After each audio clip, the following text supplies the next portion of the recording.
और जब आपकी पेंशन कटी थी, जब आपके कार्ड कटे थे और कटे नहीं थे, बंद कर दिए थे, आनी बंद हो गई थी, सबकी बंद हो गई, तो उस टाइम ललकार किसने लगाई थी? चौधरी अभय सिंह चौटाला ने लगाई थी। कहा था हम चंडीगढ़ को घेरेंगे, या तो ये बुजुर्गों की पेंशन है, ये मेरे दादा की दी हुई है, और वो मान सम्मान के रूप में दी थी। चौधरी देवलाल कहते थे संपत चाहे डीसी का बेटा हो, डीसी लग रहा बाप हो डीसी का, तो बाप अपने बेटे से पैसा नहीं मांगेगा। कोई धी ध्यानी आएगी अपनी जेब में होगी तो दे देगा, लेकिन बेटे से नहीं मांगेगा। कोई बाप अपने बेटे से पैसा नहीं मांगता है, इसलिए लाचार हो जाते हैं।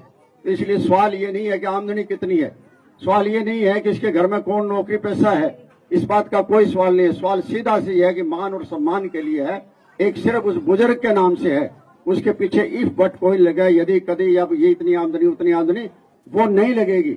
इसलिए मान सम्मान के लिए कहती और ललकार लगाई तो सबकी वापिस हो गई, और साथ में 200 रुपए बढ़ के भी आ गई, 3000 की बजाय 3200 आ गई, क्योंकि घोषणा की हुई थी इनकी 200 की। तो ये काम चौधरी अभय सिंह चौटाला ने किया।